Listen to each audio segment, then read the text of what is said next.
Welcome back, everybody. Thank you guys so much for joining us. We really do appreciate it. Please hit that like and subscribe button. It helps us so much. Also, leave us a comment. We want to hear from you. I'm your host, plastic surgeon Dr. Bruce Hermann. With me is the amazing Sarah. Howdy. Hi, amazing Sarah. How are Hi. you? In the box is the awesome Travis. Hi, awesome Travis. Hello. How are y'all? Doing good. It's Friday, man. I love Fridays. I'm here doing a show. It's the end of the week. Love it, love it, love it. You guys have good weeks? Anything exciting happen? Same old stuff? Same old. I went to the fair and rode the Ferris wheel. You did? I did. Oh, you know what? I didn't tell you guys, or did I? Did I mention in the last show that I went to the Texas OU game? Oh, Yes. yeah, you did. You said you had a ticket. So, oh my God, it was crazy. Oklahoma ended up winning. Don't But they it was. usually? I don't want to relive it. I know, I Haven't was crushed, but the haven't game- They had a better football team for a while than you two? Yeah, but Texas was really, really good this year. Close. But Texas won last year, I think, too, right? yes. I think they won last year, if I'm not mistaken. I'm not sure. Yeah. But speaking of the fair, I love the fair.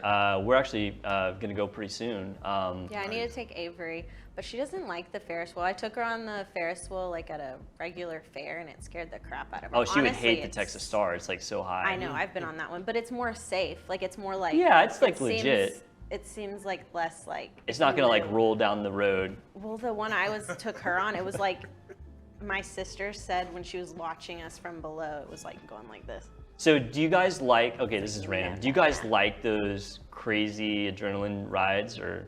No, I'll go on the like roller coasters at Six Flags Okay, or something, but okay. I will not ride a ride that like one of those weird rides at a fair. What about the Texas Fair? I mean, it's a little different. That's like a little bit more legit. No, I won't ride those. Really? I don't like rides. Okay. I like a roller coaster. I like a good something roller that has, coaster like, too. Tracks. Yeah. I mean, I'll get on something that's tame, like the ship that goes like back oh and yeah, forth. we always do that one. Yeah, I get on that, and then like the thing that spins you around like really fast. I know that one too. I can't remember the name of it, but I know exactly the one. Yeah, those are fun. The one at Six Flags? The one at the fair. At the fair. Yeah. They're right next to each other. They're right. The ship and the other one are right there. Yeah, Mhm. yeah. We hit that. Like my kids love those things, and my kids always drag me on like the crazy ones. Like we'll do the slingshot one where you get in that ball and it launches tough. you up into the air. And, That's tough. Or the one like we did the one time where you're on a wire and it pulls you up and then it drops you. They're kind of like they are a little. They're exciting. Absolutely. Those are like really high adrenaline. Yeah. My kids they just love them. And My so. dad liked roller coasters, Mhm. but none of us really did. Really? I love roller coasters. So much fun. I used to go to Six Flags when I was a kid. You'd save up and you get like your season pass and then get someone to take you like in the summer. Yeah. Absolutely. So much fun. All right. All right. Well, let's move on to some topics today. So Yeah. I don't know if we've ever talked about like really, really large breast implants in the I remember we've seen, like, you've shown us examples of chicks that had gotten Had problems? extremely Yeah. big ones. Okay, well, I want to do a segment on the risks associated with, you like that? The risks associated with large breast implants. And the reason I'm bringing this up is it was a couple weeks ago now, there was some news articles about a former Miss USA contestant. Her name is Rachel Slauson. She was Miss Utah 2020. I think I got a picture of her. Beautiful young woman here. And so she was in the news talking about her, the title was Miss USA contestant regrets having plastic surgery. I'm like, oh, that's interesting. Why? Because you shouldn't, you shouldn't, I mean, if done properly, you shouldn't really regret having plastic surgery. Most people get it and are very pleased. So like what happened to her that she had this bad experience? And so I read the article and she was talking about how she decided she wanted to have a breast augmentation. Okay, that's normal. A lot of people do that. And she went in and she asked to be 32D. And so you don't really ask to get like the band size. You really ask to get the cup size because if you're 32, you're 32. You don't really change that. But she wanted to be a D, and when she came out, they made her a triple D. Oof.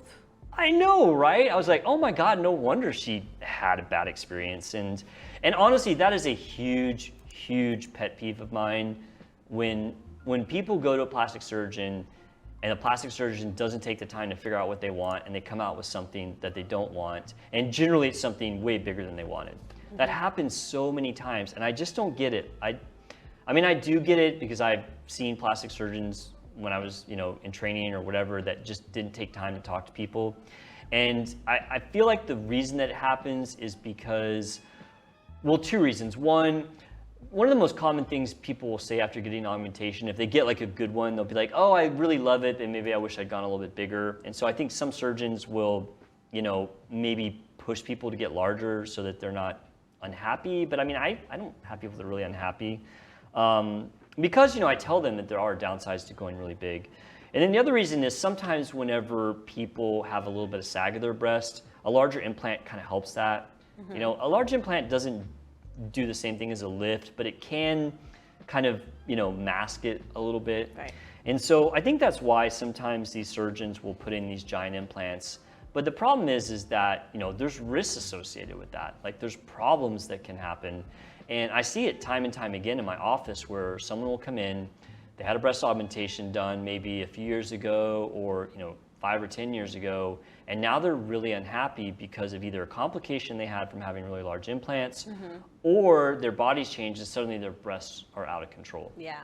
And so when I have patients come in to my office wanting breast augmentation, which is one of my favorite things to do, it's a very artistic surgery, satisfaction rates through the roof, patients generally do great. I spend a ton of time talking to them and going over exactly what they want. And if they say that they want something really huge, then I have a really honest conversation with them about, okay, if you decide to go this route, these are the potential downsides. And a lot of people will, if they want something maybe a little bit too large, will take my advice and say, okay, that makes sense. Maybe I want to reconsider what I want.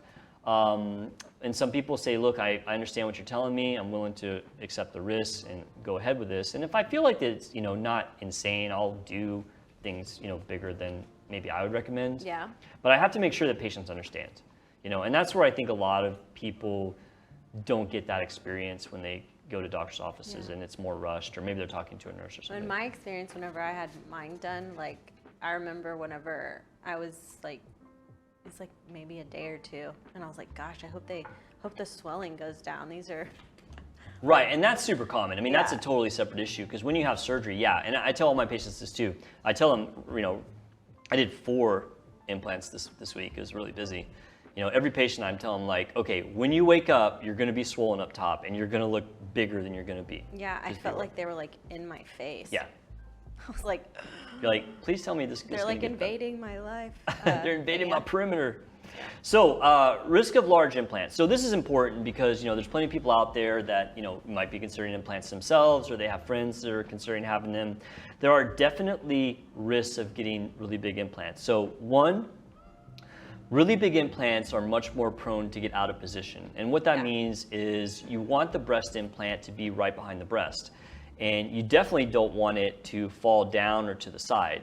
And the larger implants, because they're big, because they're heavy, they are more prone to get out of position in the first few months before the layer forms around the implant and locks it in place. Right. And so that's one of the risks of getting bigger. And when I say large implants, I'm talking, I use on average 250 to 400. I commonly will use maybe 425, 450. I'm talking more like 500 cc and larger. And some of that is depending on the patient because, there are patients that maybe have really, really small breasts and they can take a 450 and it's not that big for them. Like I want to know like the maintenance of Dolly Parton's boobs. Yeah, I want to know how big her implants are. Yeah. They have to be huge. Because she has had to have them done again multiple times. Is she still alive? Yeah, she Yes. is. Yeah, I haven't seen her in forever. She's, Banging around? Yeah, yeah. I haven't seen her. Other risks of large implants, they do actually, if you get a really large implant, and especially if your skin's tight, it will actually wear down your breast tissue. You see that commonly when people get big implants and then 10 years down the road and they're literally just skin and implant because the weight of that implant actually starts to wither the tissue from the pressure. Yeah.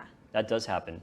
Along those same lines, incision breakdown is more common when you get a really big implant just because of the pressure. When I do larger implants, and I do this for every patient, so it's not just these, but you definitely want to make sure that your closures are really good and you're getting a lot of good tissue closed underneath the incision so that there's cushion so that implant isn't pressing on the underside of the skin. Because I have seen people come from other offices, they get these giant implants and the incision breaks down and then it becomes like a real problem. Another risk, and this kind of goes along with the malposition, but remember when we talked about the uniboob queen? Yeah. Yeah. I think that was the one that I remember. Yeah, the uniboob, I forgot her name, but she's on social media, it's called the uniboob queen. And so Uniboob is also a risk of having really large implants because it starts to invade the perimeter towards the center, and suddenly you go from 2 separate breasts to like one big uniboob. So yeah, it's not that I've had to fix. I've never had that happen to my patients, thankfully, but I've fixed a couple of those because I do a lot of revision work, and you can fix it, but it just kind of sucks to do it. And the other thing, as far as the well, 2 more things. One, when you get these giant implants, they tend to look super fake. Now, some people want that. I literally have people come in my office and they say, I want the porn star boobs, which is just code for like, this big round fake looking breast. And some people like that, but I mean, a lot of people may not want that. They want to be large, but they don't want to have that look, and sometimes they'll get it because they want it to be like proportional with their body. Right. And so, sometimes people get a look that they don't like. But the other thing too, when you go really big with implants, is you can start to have some of the same symptoms that people have when they have large natural breasts. I mean, I still do a lot of breast reduction surgery. It's still pretty popular. In fact, I would say breast reduction patients are some of the happiest patients. But you can have symptoms of what we call macromastia, or very large breasts. And that would be things like neck pain, shoulder pain, back pain, grooving in the bra straps, the breast starting to interfere with like working out or exercising, or even your daily activities, depending on how large they go. And the other reason too, like you should consider not getting super large implants is, and we've talked about this just even in the past few weeks, I know, is as we get older, we tend to gain fat. And where do women gain fat? They gain it in their breasts. And so you commonly will see, and I get this consult every month for sure, maybe even a couple patients that had implants put in when they were, 20, 30, maybe early 40s, and then 20 years go by and they gain some weight, and suddenly their double D breasts are now like Fs.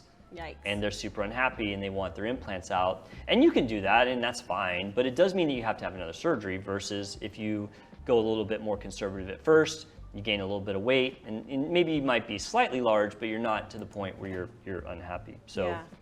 But yeah, I'm against like doing really large breast implants. I think a lot of times patients that get them are not getting a great experience with the doctor-patient relationship. I don't think that maybe they're being informed about the potential downsides, and so that all goes back to, if you're going to have plastic surgery, one, find a board-certified surgeon. That's so important. But find a doctor that's going to take the time to talk to you and like go over all the details and tell you all the ins and outs.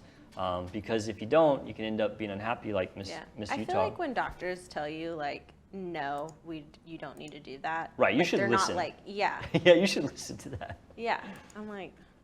Yeah, I mean, I'll tell people no.